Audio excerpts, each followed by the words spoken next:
भारतीय संविधान एक समझदार, दूरदर्शी और विद्वान व्यक्ति की तरह है और विद्वानों की कितनी इज्जत है अपने देश में हम अभी देख ही रहे हैं और संविधान के साथ भी यही हो रहा है। लोगों का कहना है कि भारतीय संविधान तो दूसरे देशों का कॉपी पेस्ट है और इतना ही नहीं, लोगों का ये भी कहना रहता है कि भारतीय संविधान की वजह से ही मुजरिम आज जेल के बाहर हैं और साइंटिस्ट जेल के अंदर हैं। लेकिन सच तो ये है कि भारतीय संविधान जितना फ्लेक्सिबल है उतना ही विस्तृत और विवेकपूर्ण भी है।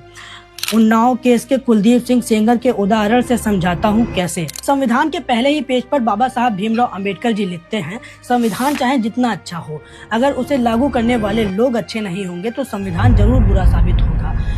यदि अगर संविधान को लागू करने वाले लोग अच्छे होंगे तो संविधान भी हितकारी साबित होगा। संविधान हितकारी कैसे साबित हो?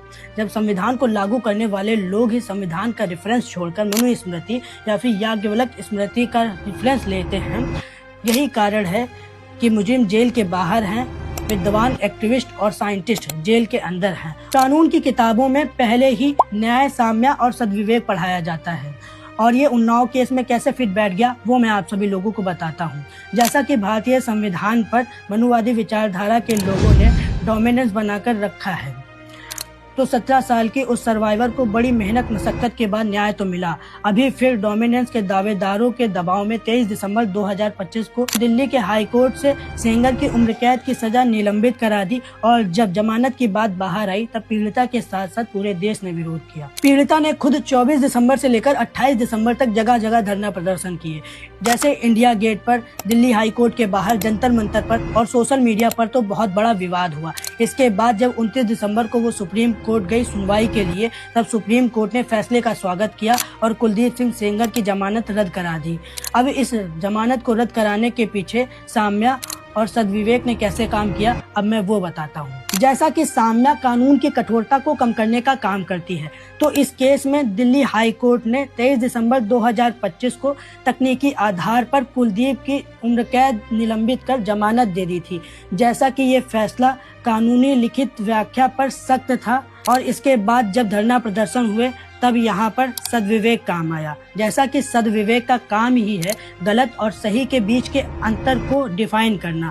इसके बाद जब जजेस ने अपराध की गंभीरता को देखा, पीड़िता की सुरक्षा को देखा, पीड़िता की फैमिली के पिछले ट्रॉमा को देखा जिसमें उनके पिताजी कस्टडी में ही खत्म हो गए थे, चाचा जी को प्रताड़ना सहनी पड़ी थी, चाची और मौसी जो कि गवाह थी उन्हें भी ट्रक से कुचल दिया गया था, जिसे पिछली बार हाई कोर्ट ने जरा सा भी नहीं देखा था। और इसके बाद सुप्रीम कोर्ट ने जब इसको सद्विवेक के साथ समझा तब सुप्रीम कोर्ट ने सेंगर की जमानत पर स्टे लगा दिया और इसी प्रकार से एक और बार पीड़िता को न्याय मिल गया। कुछ लोग जो संविधान की फ्लेक्सिबिलिटी का फायदा उठाकर अपराधियों को बाहर निकलवाने का काम करते हैं, इसीलिए भारतीय संविधान थोड़ा सा बदनाम है।